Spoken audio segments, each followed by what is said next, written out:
Praise the Lord. Praise the Lord. आइए हम सब वचन में जाने से पहले अपनी आंखों को बंद करेंगे और अपने सरों को झुकाएंगे। धन्यवाद करते पिता परमेश्वर सुंदर दिन के लिए। धन्यवाद करते पिता परमेश्वर कि हम सब यहाँ पर इकट्ठा होने पाए खुदा।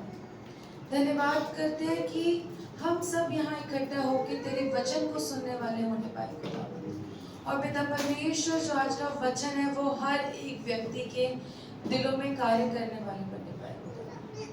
धन्यवाद की भेंट चढ़ाते पिता परमेश्वर आपकी प्यारे बेटी यीशु मसीह। आमीन।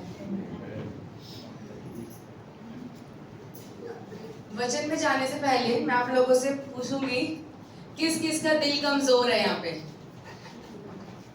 किस किस का दिल कमजोर है? अरे हाथ उठा के बोल सकते हो। किस किस का दिल कमजोर है? सब आपका ही परिवार है ये। कौन बहुत जल्दी डर जाता है? मैं भी डर जाती हूँ, ऐसी बात नहीं है। तो आज का वचन तो बहुत ही ज्यादा पक्के मन वालों के लिए। ओके, आज हमारा जो वचन है, आज हमारा वचन का जो शीर्षक है, जो टाइटल है, वो है माफी। क्या है? माफी यानी आजादी का रास्ता। माफी एक ऐसा शब्द है जो हमें लगता है कि बहुत ही छोटी सी चीज है। माफी, ये इतना बड़ा कैसे हो गया? माफ कर देना इजी है या नहीं है? आप लोग मुझे बताओ आज। किसी को माफ कर देना इजी है या नहीं है? आसान है माफ कर देना? कौन कह रहा है आसान है माफ कर देना? अपना हाथ उठा के मुझे प्लीज बताओ, मुझे पता चले कि कौन है कौन है जो कह रहा है कि मैं बहुत इजीली लोगों को माफ कर देता हूँ। बस आज उसने ऐसा मेरे साथ गलत किया और कल मैंने उसको माफ कर दिया। कौन है ऐसा? मुझे नहीं लगता यहाँ कोई है, मैं भी नहीं। तो आज का वचन कैसा है? हम सबके लिए, मेरे लिए है, आपके लिए है, जो छोटे यहाँ बच्चे बैठे हैं, जो हमारा यूथ बैठा है, हम सबके लिए आज का ये वचन है। और ये वचन एक ऐसा वचन है जिसको अगर आपने थाम लिया तो आप लोगों के लिए, जो आपके जीवन में एक बोझ होता है ना, जिसमें आप लोगों को क्षमा नहीं कर पाते हो, जहां आप अपने आप को आजाद नहीं कर पाते हो, ये वचन आपको आपकी जंजीरों से, आपकी बेड़ियों से तोड़ने वाला वचन है। आमेन, आमेन। जो माफी होती है वो सिर्फ दूसरों को आजाद नहीं करती, वो सबसे पहले आजाद किसको करती है? हमको। जिसने उसको माफ किया सबसे पहले उसे आजाद करती है। जिस व्यक्ति ने हमारे साथ गलत किया, हो सकता है कि वो व्यक्ति आगे बढ़ गया हो आपकी जिंदगी में, लेकिन आप उस चीज को सोच सोच के क्या करते हो? अपने आप को दुख देते हो। ऐसा होता है नहीं होता? कितने लोग बताएंगे ये चीज होती है आप लोगों के साथ या नहीं होती? अपना हाथ खड़ा करके मुझे बताओ, मुझे पता चले किस किस को ये चीज समझ में आ रही है, ये चीज होती है ना? तो आज का जो हमारा सबसे पहला वर्स है, सबसे पहला जो हमारा वचन है वो है मत्ती का 6, मत्ती 6 उसका 14 और 15। मत्ती 6 14 और 15। इसलिए यदि तुम मनुष्य के अपराध क्षमा करोगे तो तुम्हारा स्वर्गीय पिता भी तुम्हें क्षमा करेगा, और यदि तुम मनुष्य के अपराध क्षमा ना करोगे तो तुम्हारा पिता भी तुम्हारे अपराध क्षमा ना करेगा। वर्स कितना क्लियर बोल रहा है? बोल रहा है नहीं बोल रहा? कि अगर तुमने क्षमा किया तो ही तुम्हारा स्वर्गीय पिता तुम्हें क्षमा करेगा। कितने लोग यहाँ पे अपने पापों की क्षमा मांगने आते हैं? हम में से कितने लोग हैं जो कहते हैं कि परमेश्वर मैंने आज ये गलती कर दी, परमेश्वर मुझे क्षमा कर दो। मैंने आज इसके साथ परमेश्वर गलत कर दिया, मैंने इसको गलत बोल दिया, परमेश्वर मुझे क्षमा कर दो। हम खुद तो क्षमा मांगने पहुंच जाते हैं, लेकिन दूसरों को माफ करने के लिए हमारा दिल काम नहीं कर रहा। तो ऐसे कैसे चलेगा? क्या ऐसे चल सकता है? नहीं चलेगा ऐसे। अगर आपको परमेश्वर ने क्षमा किया है तो आपका कर्तव्य क्या बनता है? दूसरों को क्षमा करने का। अब हम एक छोटा सा करेंगे, ये एक एक्टिविटी टाइप तो नहीं है, मतलब एक छोटा सा इल्यूजन है। ये यहाँ पे क्या है? कोई एक बार आ जाएगा? ये क्या है, कोई बता सकता है? ये खाली ग्लास है। अब हम इसमें कुछ कुछ बोझ को डालते हैं। पहला बोझ गुस्सा, दूसरा बोझ धोखा, तीसरा बोझ दर्द, चौथा बोझ बदला, पांचवा बोझ नफरत, कड़वाहट।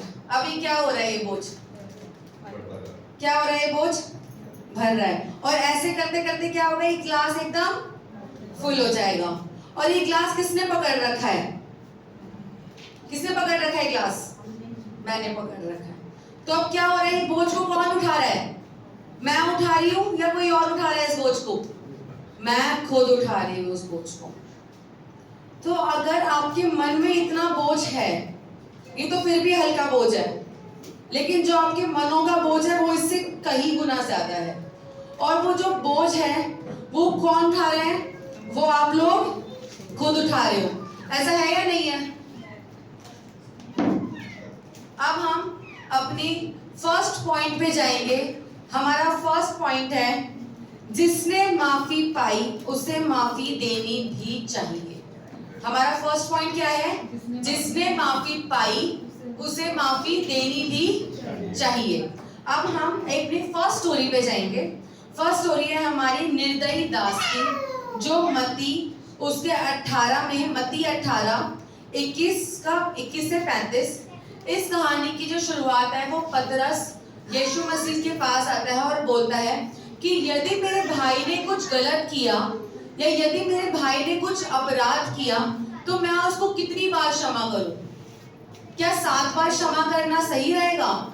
अब पतरस क्या बोल रहा है कि क्या 7 बार क्षमा करना सही रहेगा? अब पतरस के हिसाब से, पतरस को तो लग रहा है मैंने वाह क्या बात कर दी है, यीशु मसीह तो खुशी हो जाएंगे बस 7 बार। वाह पतरस तेरा दिल इतना बड़ा है। लेकिन नहीं, यीशु मसीह ने क्या बोला कि तुम्हारा क्षमा करना कितना होना चाहिए? 70 गुना 7 बार। 70 गुना कितनी बार? 7 बार। अब क्या परमेश्वर ये कह रहा है कि तुम्हारा माफ करना 490 बार होना चाहिए? क्या परमेश्वर का अर्थ यहाँ पे ये है? 70 गुना 7 कितना होता है मैथ्स वाले बच्चे? 490। तो क्या परमेश्वर ये कह रहा है कि 490 बार माफ कर दो और उसके बाद जब 491 हो तो माफ ना करना? क्या परमेश्वर ने ऐसा कहा? नहीं कहा। परमेश्वर का इसमें अर्थ क्या है कि आपकी माफी बिना गिनती के होनी चाहिए। आपकी माफी कैसी होनी चाहिए? बिना गिनती के। कि अगर कोई आपके साथ कुछ गलत कर रहा है तो आपका उस पे कर्तव्य होना चाहिए कि आप उसको उसी समय क्षमा कर दो। आमेन। अब हम अपनी स्टोरी में आगे पढ़ेंगे। इसके बाद परमेश्वर पतरस को एक कहानी सुनाता है। कौन सी कहानी? एक राजा और एक दास की कहानी। इसमें एक राजा होता है। किस किसने ये वाली कहानी सुन रखी है? निर्दयी दास की कहानी। कौन है यहाँ पे जिसने ये कहानी सुन रखी है? कोई और? चलिए आज हम इस कहानी को सुनते हैं। एक राजा होता है, वो अपने राज्य का हिसाब देख रहा होता है, जिसमें पता चलता है कि एक दास का बहुत बड़ा कर्जा है। वो कर्जा कैसा कर्जा है कि दास उस कर्जे को चुका नहीं सकता। तो उस समय दास की हालत कैसी होगी? जब अगर आप लोगों के ऊपर कोई कर्जा है तो आप लोगों की हालत कैसी हो जाती है? नींद आती है आप लोगों को? सुख चैन सब छिन जाता है उस समय। छिन जाता है नहीं छिन जाता? सबके साथ ये चीज होती है ना? अब दास भी उसी पीड़ा से गुजर रहा होगा। फिर राजा क्या करता है? दास को बुलाता है और कहता है कि ये कर्जा है, अब ये कब तक चुकाओगे? तो दास क्या करता है? वो विनती करने लगता है, वो गिड़गिड़ाने लगता है, वो बोलने लगता है कि राजा मुझे थोड़ा सा समय दो, राजा मैं इस कर्ज को चुका दूंगा। लेकिन उसके बाद क्या होता है? अब वो कर्ज ऐसा है कि वो दास नहीं चुका सकता, वो कर्ज बहुत ज्यादा है। फिर उसके बाद राजा क्या करता है? राजा ने उसकी हालत देखी और एक ऐसा काम किया जिसकी कल्पना कोई नहीं कर सकता था। राजा को उस पर दया आई, उसने केवल थोड़ा समय नहीं दिया। अब क्या हुआ, उसने बहुत विनती करी राजा से कि मेरा कर्ज माफ कर दो, मेरा कर्ज माफ कर दो। तो राजा ने क्या किया, सिर्फ उसकी विनती, उस पर दया नहीं खाई, सिर्फ ये नहीं बोला कि हाँ मैं तुझे थोड़ी सी मोहलत दे देता हूँ, हाँ तेरा आधा कर्ज माफ है। राजा ने क्या किया, पूरा का पूरा कर्ज क्या कर दिया, माफ कर दिया। कितना बड़ा हृदय होगा राजा का, बहुत बड़ा हृदय। अब हम जाते हैं उस दास के हृदय पे। अब उस दास का हृदय कैसा है, उसको इतनी बड़ी क्षमा मिली है, इतनी बड़ा कर्ज से वो माफ हुआ है। उस दिन तो उसको वाह क्या नींद आने वाली होगी ना, आज तो मैं बस सुख की नींद, चैन की नींद सोऊंगा, आज तो मेरा सारा कर्ज माफ हो गया। वो जैसे ही बाहर आता है, उसको एक दूसरा दास मिलता है। अब दूसरे दास क्या करता है, उस दूसरे दास का कर्ज इस दास के ऊपर होता है। अब वो दूसरा दास कहता है कि मुझे क्षमा कर दो। वो थोड़ा कर्ज होता है, वो कोई ज्यादा कर्ज नहीं होता। अब वो क्या कहता है कि मेरा कर्ज माफ कर दो, मैं आपका, वो भी उसी तरीके से विनती कर रहा होता है जिस तरीके से वो दास राजा के आगे कर रहा होता है, उसी तरीके से गिड़गिड़ा रहा होता है, उसी तरीके से क्षमा मांग रहा होता है। लेकिन अब फिर वो दास क्या करता है, उसे क्षमा नहीं करता। जो खुद इतनी बड़ी क्षमा लेकर आया था, वो इतनी सी क्षमा नहीं दे पा रहा। फिर क्या होता है, वो उसको जेल में डलवा देता है, उस दास को। और ये बात किसको पता चलती है, राजा को पता चलती है। फिर उसके बाद क्या होता है, लेकिन उसने दया नहीं दिखाई, क्षमा नहीं किया। फिर उसके बाद जब राजा को यह बात पता चली तो वह बहुत दुखी हुआ और बहुत ही ज्यादा क्रोधित हुआ। उसने उस सेवक को बुलाकर कहा, हे दुष्ट सेवक, मैंने तेरा पूरा कर्ज इसलिए क्षमा किया क्योंकि तूने मुझसे विनती की थी। क्या तुझे भी अपने साथी सेवक पर दया नहीं करनी चाहिए थी, जैसे मैंने तुझ पर दया करी? अब क्या हुआ, राजा को इस चीज पे गुस्सा आ गया। तो वैसे ही हम लोग क्या करते हैं, हम लोग क्षमा लेके बैठे हुए हैं परमेश्वर से, लेकिन हम दूसरे लोगों को क्षमा करने के लिए तैयार नहीं है। और यही हमारी क्या है, सबसे बड़ी कमजोरी है। क्या है हमारी सबसे बड़ी कमजोरी है, यही हमारी सबसे बड़ी कमी है कि हमें क्षमा करना आता ही नहीं है। तो आज आप लोग जब बैठो तो आप सोचो कि आपको किसको क्षमा करना है। कौन ऐसा व्यक्ति है जिसने आपको दुख दिया, कौन ऐसा व्यक्ति है जिसने आपको दर्द दिया, कौन ऐसा व्यक्ति है जिसकी वजह से आपके मन में आज भी कड़वाहट है। तो आज हम क्या करेंगे, उस कड़वाहट को, उस दर्द को परमेश्वर के आगे दे देंगे। क्या कर देंगे, परमेश्वर के आगे दे देंगे। हम भी कहीं ना कहीं उस सेवक की तरह ही बिहेव कर जाते हैं, है ना। लेकिन हमारा वचन क्या कहता है, कुलूसियों 3:13, कुलूसियों 3:13, और यदि किसी को किसी पर दोष देने या दोष देने का कोई कारण हो तो वह एक दूसरे की सह लो और एक दूसरे के अपराध क्षमा करो, जैसे प्रभु ने तुम्हारे अपराध क्षमा किए वैसे ही तुम भी करो। वचन कितना स्पष्ट कहता है ना, कि जिस प्रकार तुम्हारे पाप क्षमा हुए उसी प्रकार तुम भी दूसरों के पाप क्षमा करो, है ना। इसमें क्या है कि परमेश्वर ये नहीं कह रहे कि जो दूसरे इंसान ने किया है वो गलत नहीं था, या परमेश्वर ये नहीं कह रहे हैं आपको कि आपने दर्द सहन नहीं किया, या परमेश्वर ये नहीं कहना चाह रहे हैं कि आपका दर्द परमेश्वर को दिखाई नहीं दे रहा। लेकिन परमेश्वर आपसे क्या कहना चाह रहे हैं कि परमेश्वर के हम पे दया करी तो हमारा जो दिल है वो भी कैसा होना चाहिए, दूसरों पर दया करने वाला होना चाहिए। हम कोई महान काम नहीं कर रहे हैं ये करके, हम वो कर रहे हैं जो हमारे प्रभु यीशु ने हमारे लिए किया। उसने एक आपके लिए क्या किया, एक एग्जाम्पल सेट किया है और हम उसी पाथ पर, हम उसी रास्ते पर चल रहे हैं। आमेन। अब हम आएंगे अपने सेकेंड पॉइंट पे। हमारा सेकेंड पॉइंट कहता है असली माफी तब दिखाई देती है जब बदला लेने की ताकत होती है। हम में से किस किस को आज तक धोखा मिला है? कोई मुझे बता सकता है? काम में धोखा मिलना, जिंदगी में धोखा मिलना, ऐसा होता है नहीं होता? हर किसी टाइप में आपको धोखा मिल सकता है ना? मिल सकता है ना हमें धोखा। तो अगर आप लोगों के पास ताकत है कि उस इंसान से आप बदला लो, तो आप क्या करोगे? बदला लोगे नहीं लोगे? बदला लोगे नहीं लोगे? हाँ या ना?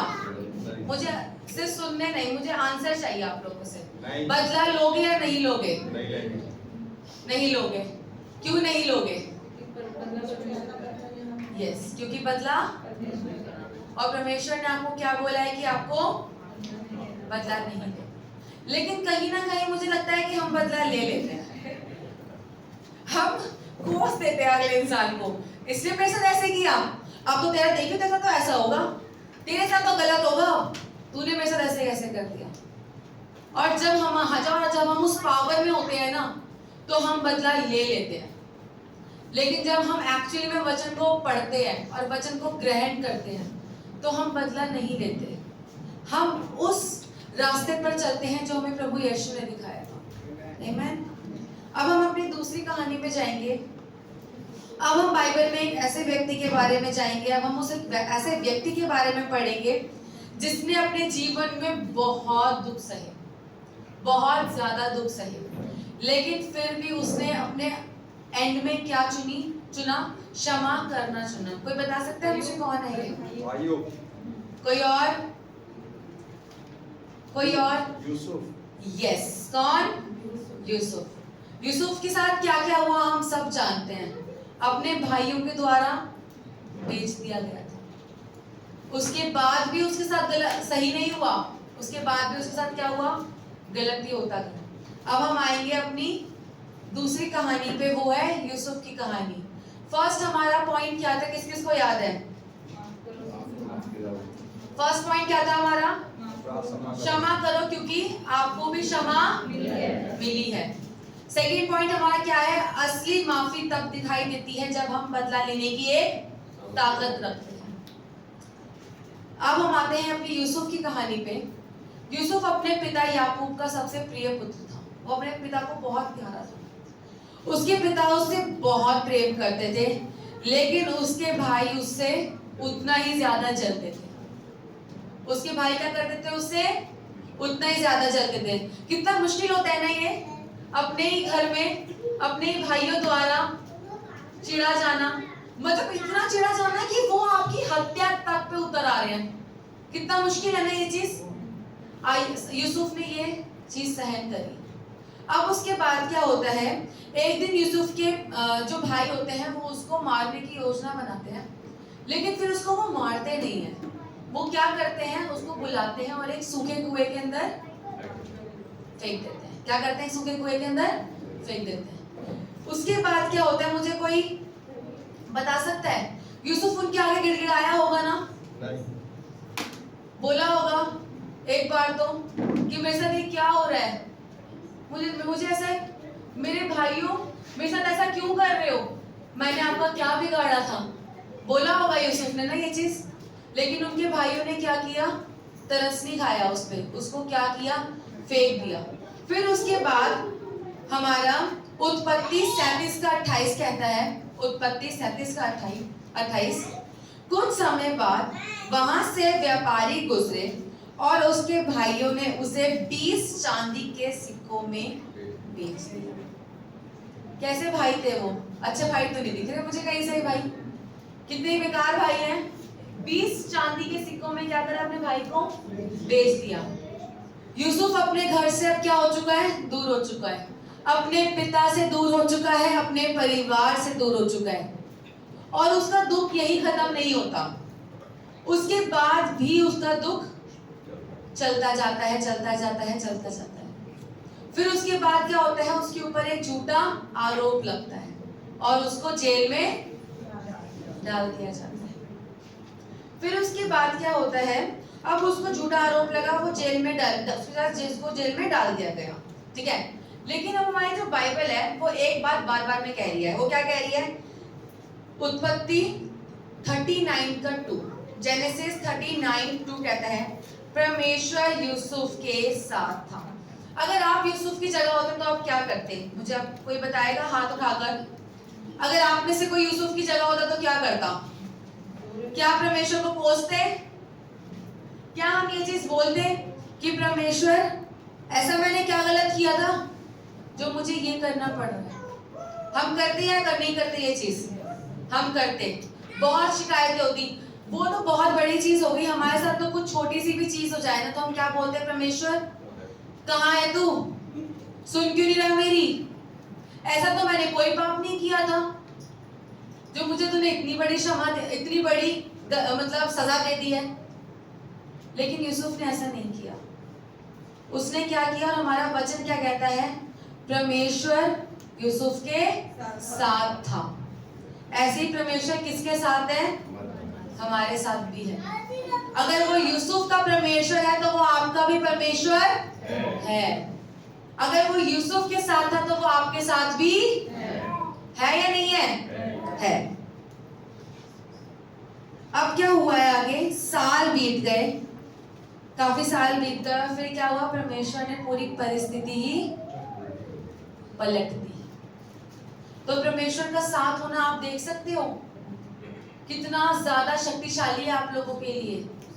पूरी सेना एक तरफ और एक यीशु मसीह का साथ एक तरफ, वो उस पूरी सेना पे विजय पा सकता है। आमेन। अब परमेश्वर ने क्या किया? पूरी परिस्थिति बदल डाली, और यही ताकत परमेश्वर आप लोगों के जीवन में भी रखता है। अब उसके बाद क्या हुआ?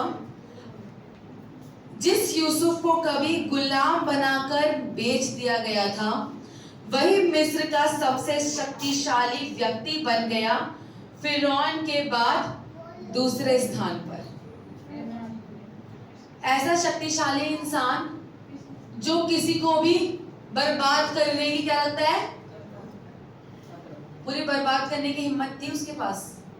अपने भाइयों को लाके गला कटवा देता, फिर कर सकता था ना ये चीज, लेकिन उसने क्या किया? अब हम आगे पढ़ते हैं ये चीज। अब उसके बाद अगर हम देखें तो अब पूरे देश में भयंकर अकाल आ चुका है और भोजन की खोज में उसके भाई कहाँ पहुंचे हैं? मिस्र देश में पहुंचे हैं। वे नहीं जानते कि जिसके सामने वे खड़े हैं वो उनका अपना भाई यूसुफ है। अब क्या हुआ है? देश में अकाल आ चुका है और अब उसकी जो भाई है वो कहाँ पहुंचे हैं? मिस्र देश में। अब उनको ये नहीं पता कि वो जिसके सामने खड़े हैं वो उसका खुद का भाई है यूसुफ। और जब पता चला होगा तो उसके भाइयों में तो सिट्टी पिट्टी गुल हो गई होगी। सोच रहे होंगे वो तो कि अब तो हम गए, हमने इसके साथ किया था, अब ये भी हमारा सर कटवा देगा, हमें तो भाई अभी कुछ ना कुछ तो सजा देगा। लेकिन अब हम आगे क्या पढ़ते हैं? यूसुफ के दिल के बारे में पढ़ते हैं। अब देखिए, वर्षों पहले भाइयों ने यूसुफ को बेच दिया, लेकिन आज उनका जो जीवन है वो किसके हाथ में है? यूसुफ के हाथ में है। अब यूसुफ चाहे तो बदला ले सकता है, वे चाहे तो उन्हें जेल में डलवा सकता है। उसके पास शक्ति थी, उसके पास अधिकार था, उसके पास अवसर था। अगर आपको ये अधिकार मिले, आपको ये अवसर मिले, तो आप लोग क्या करोगे? इस अवसर का प्रयोग करोगे या नहीं करोगे? क्या बोलोगे? परमेश्वर क्षमा, बदला लेना तेरा काम है। बोलोगे ये चीज अपने आप ही बदला ले लोगे? पावर है, अथॉरिटी है या नहीं है? है ये चीज, है ना? अगर आप आज उस अथॉरिटी पे होते तो आप क्या करते हैं अपने भाई बहनों के साथ? भूल जाते हैं आपके भाई बहन है, वो क्या बोलते? तूने मेरे साथ ऐसा किया ना, मैं इस सिचुएशन से गुजरा हूं अभी तक, अब तो मैं तेरे चुन चुन के बदला लूंगा। कैसे किया तूने मेरे साथ? अब देखा, परमेश्वर ने पूरी परिस्थिति बदल डाली। लेकिन आगे पढ़ते हैं कि यूसुफ ने क्या किया। जब यूसुफ ने अपने भाइयों का अपना परिचय दिया, जब यूसुफ ने बताया कि मैं कौन हूँ, मैं तुम्हारा भाई हूँ, तो वह डर गए। उनके भाई क्या करें? हुए डर गए। उन्हें लगा कि अब तो ये हमसे बदला लेगा, अब तो हम गए। लेकिन उसके बाद हमारा उत्पत्ति 50:20 कहता है, उत्पत्ति 50:20, तुमने तो मेरे लिए बुराई की योजना बनाई थी। अब यूसुफ कह रहे हैं वाली बात अपने भाइयों से, तुमने तो मेरे लिए बुराई की योजना बनाई थी, परंतु परमेश्वर ने उसे भलाई में बदल दिया। आमेन। क्या हम सब लोग बोल सकते हैं आमेन? परमेश्वर ने हर परिस्थिति, जो लोगों ने, ये भाई सिर्फ भाई बहन नहीं है, ये कोई भी हो सकता है आपके जीवन में, कोई भी इंसान जिसने आपकी परिस्थिति को बदला है, परमेश्वर उस बदली हुई परिस्थिति को वापस से बदल देने की ताकत रखता है। यूसुफ ने अपने दर्द को अपनी पहचान नहीं बनने दिया। यूसुफ ने ये नहीं करा कि अरे मैं दर्द में हूं तो मैं दूसरे को भी दर्द दूंगा। उसने क्या किया? उसने अपने जो दुख था, उसने अपने दुख को नफरत में नहीं बदला। उसने क्या किया? उसने क्षमा किया। उसने कहा, उसने परमेश्वर पर भरोसा किया और अपने भाइयों को क्षमा कर दिया। क्या कर दिया? क्षमा कर दिया, माफ कर दिया। उस समय यूसुफ के मन से भी वो बोझ उतर गया होगा ना, जो बोझ वो कहीं ना कहीं लेके घूम रहा होगा अपने भाइयों के लिए, उतर गया होगा उस दिन वो बोझ, वो नफरत का, वो दर्द का, जब वो सहरा होगा, वो बोझ उस दिन उतर गया होगा जब उसने अपने भाइयों को देखा और क्षमा कर दिया। यूसुफ के पास बदला लेने का अधिकार था, लेकिन उसने बदला किसके हाथ में दे दिया? परमेश्वर के हाथ में दे दिया, और उसका न्याय उसने परमेश्वर के हाथ में छोड़ दिया। क्या किया? छोड़ दिया। रोमियो 12:19 कहता है, रोमियो 12:19 कहता है, हे प्रियो, बदला ना लेना, परंतु परमेश्वर के क्रोध को अवसर दो, क्योंकि लिखा है, बदला लेना मेरा काम है, प्रभु कहता है, मैं ही बदला लूंगा। वचन क्या कह रहा है? बदला लेना किसका काम है? परमेश्वर का। और आपका काम क्या है फिर? क्षमा करना। और आपका दूसरा काम क्या है? प्रार्थना करना, उस व्यक्ति के लिए प्रार्थना करना जिसने आपको दुख पहुंचाया है। मैं एक बात कहना चाहती हूँ कि दुख पहुंचाया है, आप उस दुख से अपने अपने घावों को भर लिया, तब आप उसके लिए प्रार्थना मत करो। तब तो शायद आप प्रार्थना कर लेते कि परमेश्वर, चलो अब मैं एक अच्छी परिस्थिति में आ चुका हूँ, तो उसको भी आप खुश रखना नहीं। आप उसके लिए प्रार्थना तब करो जब आप खुद बिल्कुल टूट चुके हो, जब आप खुद बिल्कुल दर्द में हो, उस समय उसके लिए प्रार्थना करो। आमेन। अब वो जो ग्लास था, 1 मिनट मुझे दोगे?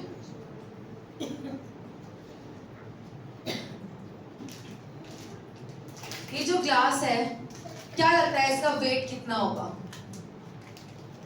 कितना होगा इसका वेट? कोई मुझे बता सकता है? कितने ग्राम होगा? 50 ग्राम करीब लग रहा है मुझे तो, है ना? अब मैं इस ग्लास को ऐसे लेके बैठी हूँ, खड़ी हूँ, 1 मिनट तक शायद मुझे फर्क ना पड़े, 5 मिनट तक फर्क ना पड़े, 1 घंटा थोड़ा सा फर्क पड़ सकता है, 1 दिन, 1 साल, ऐसे ही रहूं इस ग्लास को पकड़ के। ग्लास का वेट बढ़ेगा नहीं, लेकिन क्या होगा? मेरा बोझ बढ़ता जाएगा, बढ़ता जाएगा, बढ़ता जाएगा। तो वैसे ही क्या होता है कि जिसने हमें हर्ट किया है, उसका बोझ हम लोग लेके घूम रहे हैं। वो दर्द उतना ही है, लेकिन उसका बोझ क्या हो रहा है? वो बोझ बढ़ता जा रहा है, समय अनुसार वो चीज बढ़ता जा रहा है। अब मुझे क्या करना है? इस ग्लास को उठाना है और इस ग्लास को उठा के रख देना है। तो अब क्या हुआ? मैं क्या हो गई? एकदम फ्री हो गई हूँ। मैं एकदम क्या हो गई हूँ? रिलैक्स हो गई हूँ। और यही चीज क्या चाहते हैं? परमेश्वर आप लोगों से चाहते हैं। आमेन। अब हम अपने आखिरी एग्जाम्पल पे जाएंगे, जो एग्जाम्पल सबसे ज्यादा खूबसूरत है मेरे लिए। एक ऐसा एग्जाम्पल, यीशु मसीह का एग्जाम्पल। यीशु ने सिर्फ आपको सिखाया नहीं, उसने करके दिखाया। आपको लोगों को सिर्फ बोला नहीं है उसने कि क्षमा कर दो, माफ कर दो, उसने सबसे पहले एक एग्जाम्पल सेट किया आप लोगों के लिए। उसने पहले आपको क्षमा किया, तब आप लोग क्षमा करने वाले बनने पा रहे हो। परमेश्वर का दिल देख रहे हो आप, कितना बड़ा दिल था यीशु मसीह का, कि उसने आप लोगों को कब बोला था? कोई मुझे बता सकता है? क्रूस पर बोला था कि इन्हें क्षमा करो, ये नहीं जानते ये। परमेश्वर ने लोगों को चंगा किया, यीशु मसीह ने लोगों को चंगा किया, प्यार किया, खाना खिलाया, कितना कुछ किया था यीशु मसीह ने आके। हम सब जानते हैं वाली बात है ना। लेकिन एट द एंड हमने उनको क्या दिया था? नफरत, कड़वाहट, उनको गलत बोला, उनको बुरा बोला, और एट द एंड हमने क्या बोल दिया? उनको क्रूस पे चढ़ा दिया। और फिर उसके बाद भी लोग रुक रहे थे, मजाक उड़ाए जा रहे थे और बोले जा रहे थे कि परमेश्वर का पुत्र है ना, तो अपने आप को भी बचा और हमें भी बचा। और उस समय परमेश्वर ने वो जो शब्द है ना, जो बाइबल हमारी कहती है, लूका 23 का 34 क्या कहता है? हे पिता, इन्हें क्षमा कर, क्योंकि यह नहीं जानते कि ये क्या कर रहे हैं। क्या परमेश्वर ने ये चीज कब बोली? जब वो उसका पुनरुत्थित हो चुका था। क्या परमेश्वर ने ये चीज तीसरे दिन बोली थी? नहीं। परमेश्वर ने ये चीज कब बोली थी? जब वो खुद सूली पर था, जब वो खुद वो दर्द सहन कर रहा था, तब परमेश्वर ने उस चीज को बोला था। दर्द सहन करते करते उसने क्या बोला? हे पिता, इन्हें क्षमा कर, ये नहीं जानते ये क्या कर रहे हैं। परमेश्वर का यहाँ पे हमें दिल दिखता है, यहाँ पे हमें पता चलता है कि हमारा खुदा कितना बड़ा है। हमें यहाँ पे पता चलता है कि परमेश्वर ने हम पे कितनी दया करी, हमसे कितना प्रेम किया, कि उसने अपना एक लौता पुत्र दिया और उसने हमें क्षमा कर दिया, ताकि हम भी आगे लोगों को क्षमा कर पाए। आमेन। परमेश्वर ने हमेशा क्षमा करना सिखाया, और यीशु मसीह क्षमा का सबसे बड़ा उदाहरण है। इससे बड़ा उदाहरण कोई हो ही नहीं सकता है आप लोगों के लिए। तो जब भी कभी आप लोगों को लगे ना कि हम उस व्यक्ति को क्षमा नहीं कर पा रहे हैं, तो उस दिन याद कर लो कि हमारे खुदा ने हमें क्षमा किया है, तो हम भी दूसरों को क्षमा करें। आमेन। आज अगर हमें लगता है कि क्षमा करना मुश्किल है, तो आप क्रूस की ओर देख सकते हैं और ये जान सकते हैं कि परमेश्वर ने आपसे कितना प्रेम किया और क्षमा किया। तो क्षमा करना आप लोगों को क्या लगेगा? आसान लगेगा। जब आपको लगे कि आपको क्षमा करना मुश्किल लग रहा है किसी को, उसी समय क्रूस को देखो, उसी समय वचन पढ़ो, उसी समय प्रार्थना करो। अब हम अपने आखिरी वचन में जाएंगे, इफिसियों 4:32। एक दूसरे पर कृपालु और दयालु बनो और एक दूसरे के अपराध क्षमा करो, जैसे परमेश्वर ने मसीह में तुम्हारे अपराध क्षमा किए हैं। आमेन। आज का जो हमारा ये वचन है, मैं चाहूंगी हम सब अपनी आंख 5 मिनट के लिए बंद करें। हम सब अपनी आंखों को बंद करें, अपने आप को एकदम फ्री करें और ये चीज बोलें और अपने अंदर ये चीज सोचें कि कौन सा ऐसा व्यक्ति है जिसके लिए आप चाहते हो कि आप उसको क्षमा करो।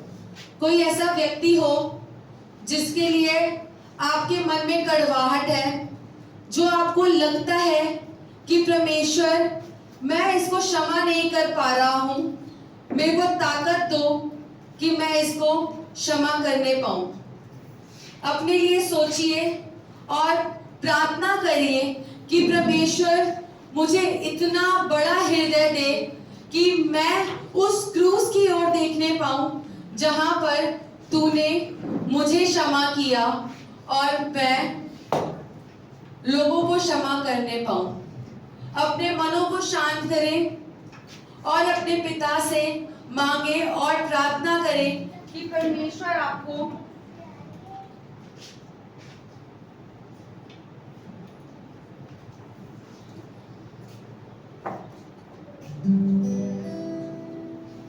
अपने मनों को शांत करे और कहे कि परमेश्वर, हम आज क्षमा करने वाले खुदावंद, क्योंकि तूने हमें क्षमा किया पिता।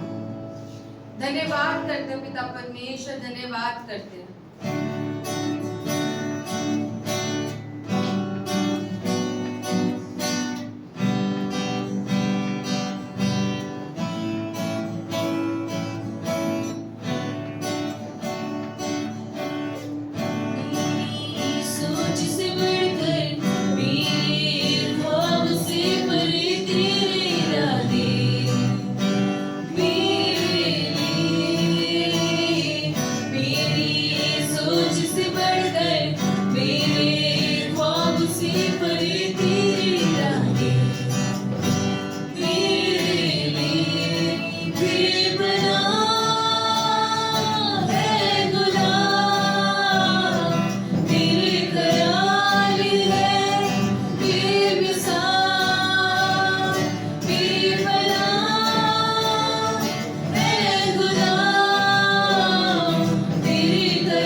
धन्यवाद की भेंट चढ़ाते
धन्यवाद करते पिता परमेश्वर, धन्यवाद करते पिता परमेश्वर।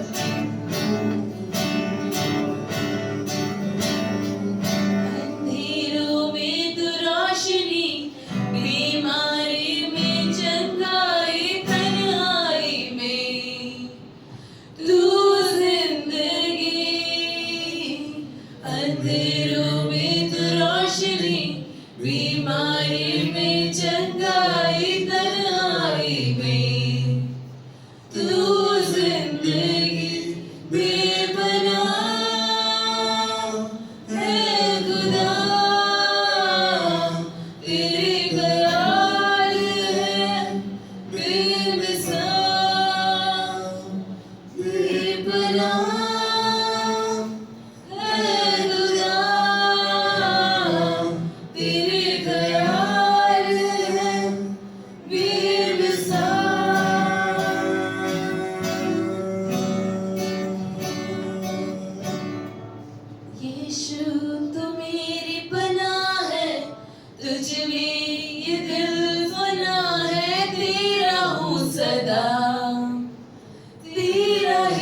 सदा यीशु तू भी बना है, तुझ में ये दिल फना है, तेरा हूँ सदा, तेरा ही सदा।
धन्यवाद करते पिता परमेश्वर, धन्यवाद करते पिता परमेश्वर तेरे हर वचन के लिए, धन्यवाद करते पिता परमेश्वर तेरे आशीष अनुग्रह के लिए, धन्यवाद करते पिता परमेश्वर तेरे उस भंडार के लिए पिता परमेश्वर जो कभी खाली नहीं होता पिता।